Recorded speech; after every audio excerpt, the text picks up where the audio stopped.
본문은 다윗과 그리고 무비보셋이라고 하는 인물이 이제 등장을 합니다. 다윗은 우리가 잘 아는 이스라엘의 두 번째 제2대 왕이었고요. 무비보셋은 사울의 손자입니다. 사울의 아들 요나단의 그 아들이죠. 손자인데 이 둘의 어떤 그러한 그 관계가 오늘 본문에 이제 나타나고 있습니다. 사울 왕과 다윗은 원래 장인 그리고 또 사위 이 관계거든요. 그래서 사실 이 관계를 놓고 보면은 굉장히 좋아야 될 관계예요. 관계가 무척 좋아야 될 관계인데 서로 이제 틀어지는 계기가 있습니다. 골리앗을 뭐 죽이고 블레셋을 물리치고 돌아오는 길에 여인들이 하는 노래, 사울이 죽인 자는 천천히고 다윗이 죽인 자는 만만이다라는 그 노래를 듣는 순간 이 사울이 시기심이 발동을 하면서 그때부터 이제 다윗을 바라보는 뭐가 바뀌었어요? 시각이 바뀐 거예요.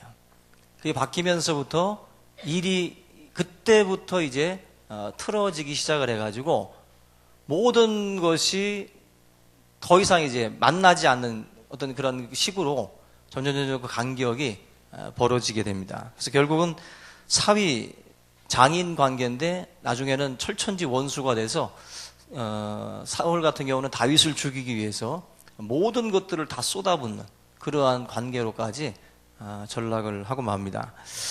왜 사울이 다윗을 죽이려고 했는가 이렇게 놓고 볼 때 사울은 다윗에게서 좋은 점, 그가 나의 사위로서 나에게 많은 유익한 점이 있거든요. 좋은 점들이 많은데 사울은 그 수많은 그 좋은 점들, 그것들을 보지 못했어요. 그걸 보지 못하고 미움이 될 만한 것들만 찾아서 계속 쌓아두기 시작을 합니다. 미운 짓을 한 게 아닌데 미움이 될 만한 어떤 그 사건들이 있는데 그러한 것들을 하나하나 차곡차곡 쌓아놓기 시작을 합니다. 사울에게 다윗을 이야기한다면은 충성스러운 신하입니다. 그죠? 용맹한 장수고, 그리고 훌륭한 사위고, 여러모로 사울에게 해로울 게 없는 사람이에요. 정말 자기 생명 바쳐가면서 그렇게 신명나게 나라의 일들을 감당했던 사람, 그게 바로 다윗입니다. 그리고 하나님의 신에 감동이 되고 하나님의 마음에 합했던 자, 그런 부분에서 옆에 다윗 같은 사람을 둔다는 것은 사울에게는 엄청난 축복이거든요. 그런데도 불구하고 사울은 그런 그런 좋은 점들은 보지 않고 자기의 추측이죠. 자기의 시각에서 어떤 그 곡해된 그런 생각을 가지고 이 다윗을 이제 바라보기 시작을 했다라는 것입니다. 그래서 나중에는 이제 군사들까지 동원을 해서 손수 이제 다윗을 죽이려고까지 하게 됩니다. 가끔 우리가 이제 이야기를 하다 보면 이런 말들을 해요. 며느리와 이제 시어머니인데 이제 시어머님들 이야기를 하다가 이제 며느리들끼리 하는 이제 소리죠. 야, 니네 시어머님은 너무 좋더라. 너무 좋더라. 야, 내가 너 시어머니 같으면 나는 정말 원이 없다. 원할 게 없다고. 그러면 그 듣던 며느리는 뭐라고 대답하죠? 그 친구는? 너가 몰라서 그래. 요즘 말로 하면 그냥 웃지요. 그죠? 너가 몰라서 그래. 그냥 웃지요. 제가 이 말씀을 준비하면서 그런 생각을 해봤어요. 제3자가 그 시어머니를 볼 때는 너무 좋은 거예요. 너무 멋있고 너무 좋아. 분명히 좋은 부분을 우리는 보고 있어요. 근데 너는 몰라서 그래 라는 말은 뭐죠? 우리가 못 보는 부분이 또 있다는 거죠. 근데 이 본문을 놓고 보면 우리가 몰라서 그러는 게 아니라 본인이 보는 시각이 지금 좋은 점은 이제 안 보이기 시작을 하는 거예요. 사실 좋은 신하, 훌륭한 장수, 뭐 이런 유익한 점은 이제는 안 보입니다. 안 보이고 남들이 보지 못한다라고 하는 그 어떤 한 부분을 이제 본다라는 거거든요. 그 시각 자체가. 그러면서부터 사실 우리가 볼 때는 제3자는 감사의 조건들이에요. 보면은 야, 넌 그래도 감사해야 돼. 너는 정말 감사해야 돼. 자녀들한테도 봐도 어떤 아들들은 넌 감사해야 돼.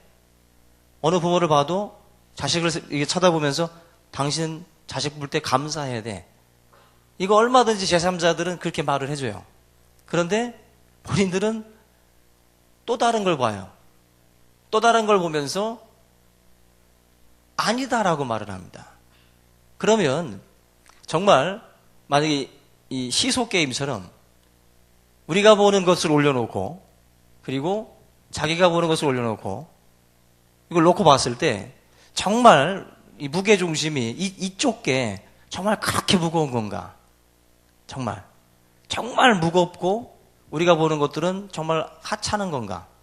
제3자가 봐준 거는? 근데 꼭 그렇지가 않아요. 사람은요, 잘해주는 것은 시간이 지나면 그냥 받습니다. 그냥 받아요. 근데 10가지를 잘해주다가도 한 가지를 못해주면 그 한 가지의 비중이 워낙 커져요. 그게 무겁게 다가와요. 그래서 제3자가 보는 그 시각이 꼭 잘못된 것만이다라고 생각하시면 안 돼요. 그 조건을 정말 다른 사람들이 보듯이 감사의 조건으로 받을 수 있다면 지금 여러분들이 우리가 못 봤던 그 어떤 것들을 보고 있다고 해도 그것을 이겨낼 수가 있어요. 근데 이 감사의 조건에 대한 것들에 대해서 제대로 된 그 무게가 이게 재지지가 않는 거예요.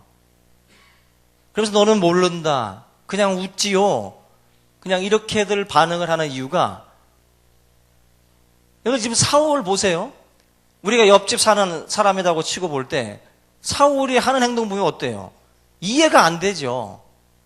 너가 지금 다윗을 사유로 뒀으면 지금 감사하고 잔치 벌리고 난리를 쳐도 모자랄 판국인데 너 지금 뭐 하는 짓이냐라고 우린 말을 하죠.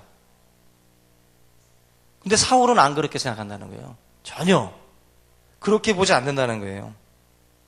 그게 바로 이 시기심이라고 하는 것이 이제 찾아들면서 시각 자체가 완전히 달라진 거예요. 보는 게 정상적으로 못 보는 거예요. 정상적으로.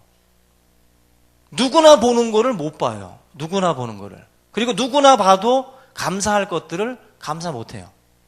다윗은 지금 감사해야 됩니다. 그 연약한 자 같이 보이던 다윗이 다윗을 이 골리앗을 물리치고 블레셋을 물리치고 돌아왔다면 거기에서 감사가 넘쳐야 되는데 다른 시각으로 보는 거예요. 수많은 무수한 오해와 곡해와 이런 착각 속에서 보는 거예요. 다윗이 자기에게 괴로움을 주는 존재로 지금 이제 전락을 해버리는 거예요.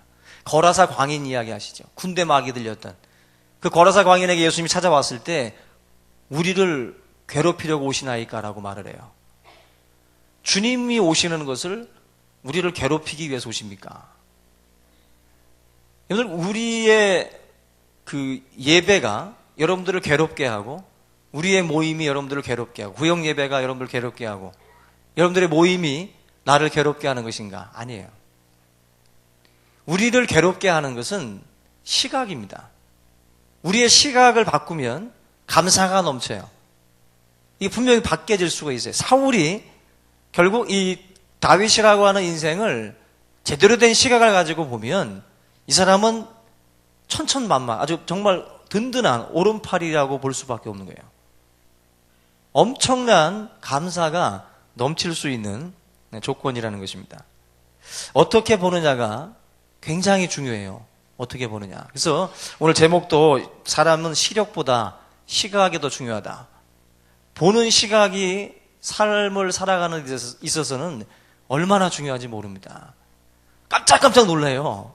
보면은 어떻게 저렇게 보지? 어떻게 저렇게 생각을 하지? 여러분들 깜짝깜짝 놀랄 때 있죠? 그만큼 사람마다 보는 시각이 같지가 않아요. 다 다르다는 거예요. 근데 그 시각이 결국 한 인생을 결정하는 겁니다. 시각을. 우리가 보면은 똑같은 사안을 놓고도 지금 뭐 정치 문제 같은 경우도 여야의 시각이 다르잖아요. 그죠? 분명히 달라요. 여야의 시각이. 그리고 남자와 여자가 보는 시각이 또 다르고, 그죠?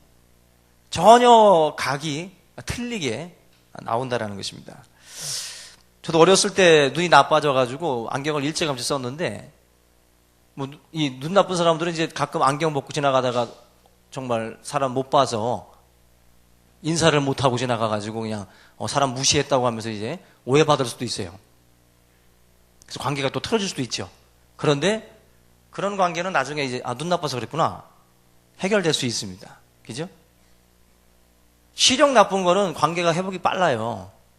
그런데 시각이 나쁘면, 시각이 왜곡되면 관계가 회복이 안 됩니다.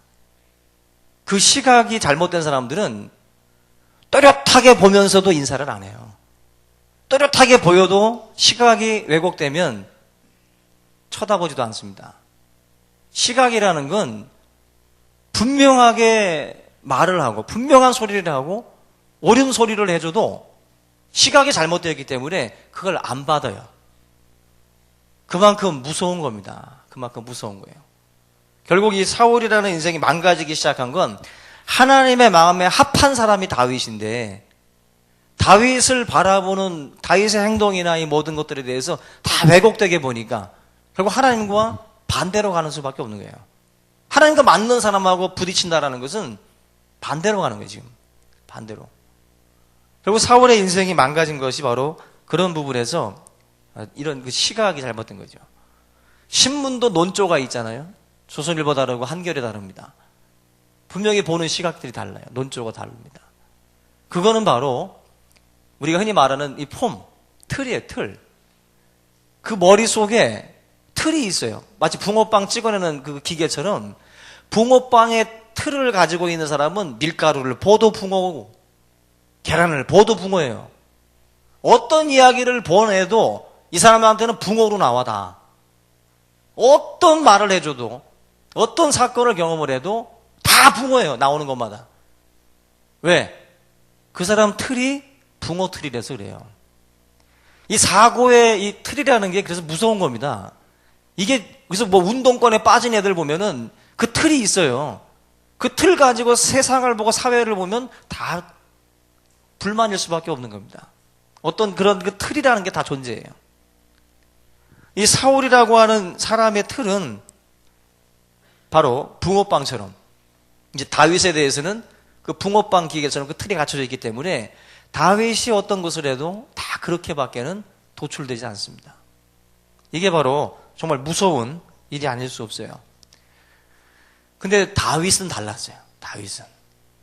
사울은 다윗을 그렇게 봤는데 다윗은 사울을 볼 때 자기 장인이었고 정말 자기가 믿는 왕이었음에도 불구하고 자기를 미워하고 죽이려고 하고 정말 끝까지 추적하는 이런 아주 집요한 모습을 보이기 때문에 아마 진절머리가 날 겁니다.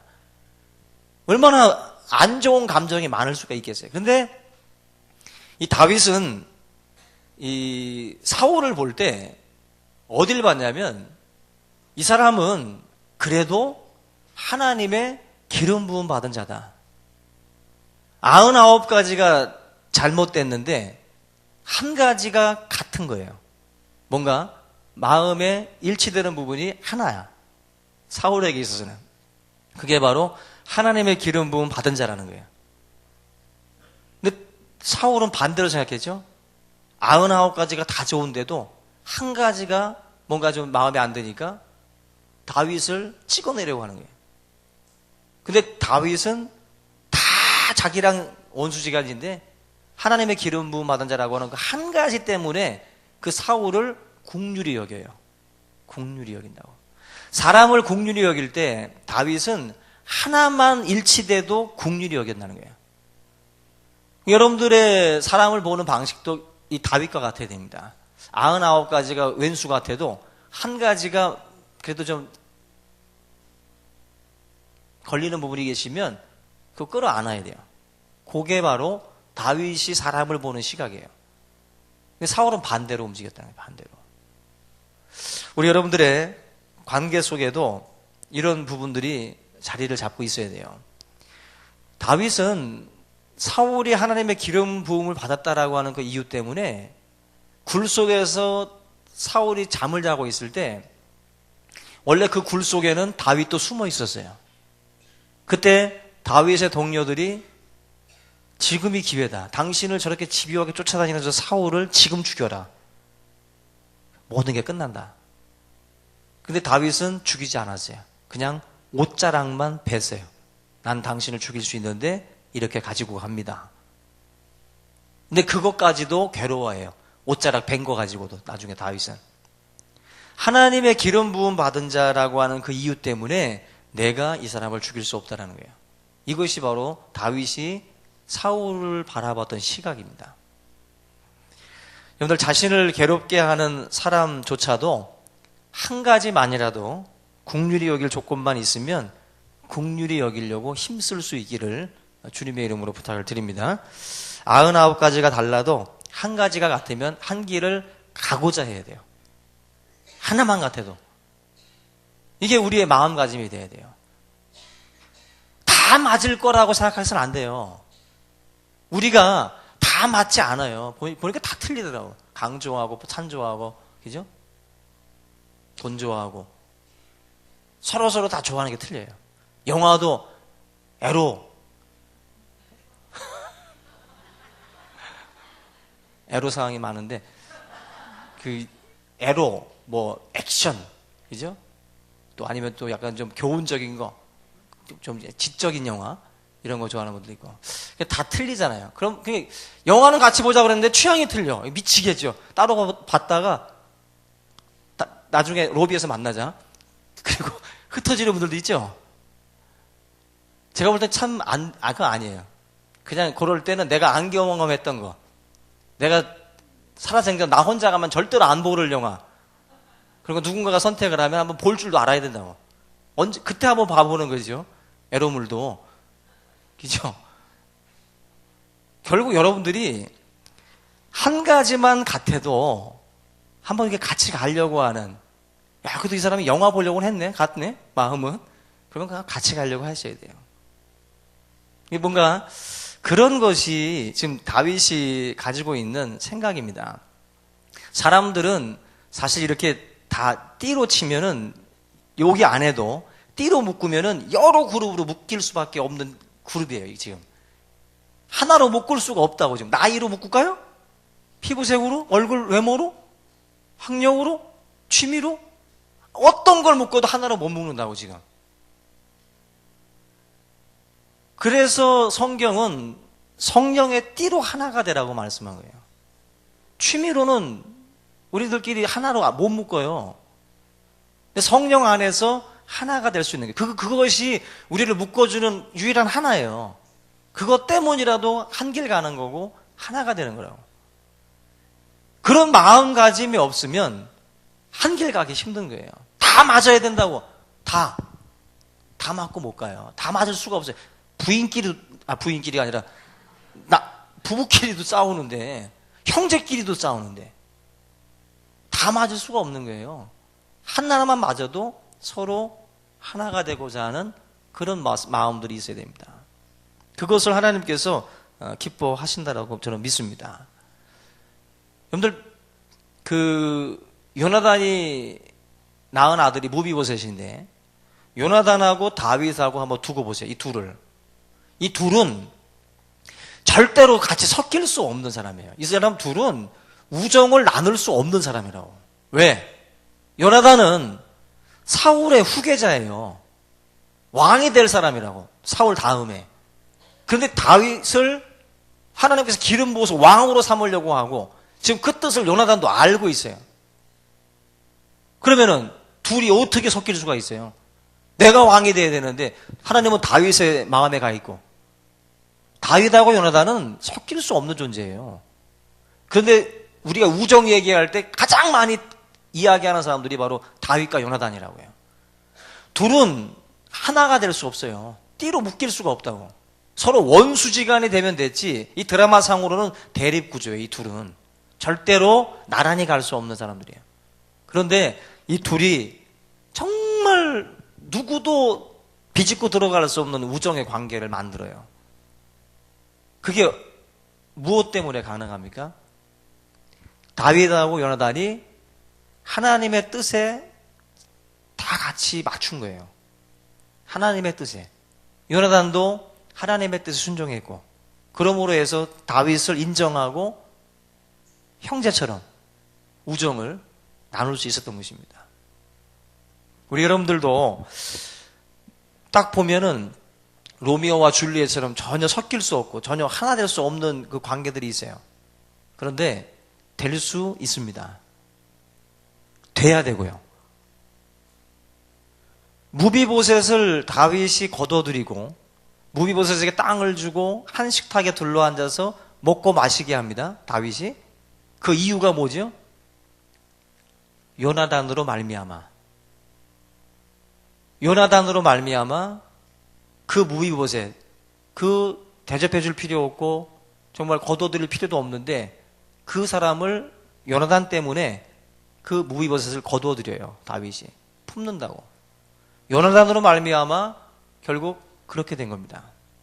그와 함께 나누었던 사랑이, 그 교제가 결국 이 무비보셋을 거두어들이는 자리까지 간 거예요. 이거는 복음과도 일맥상통해요.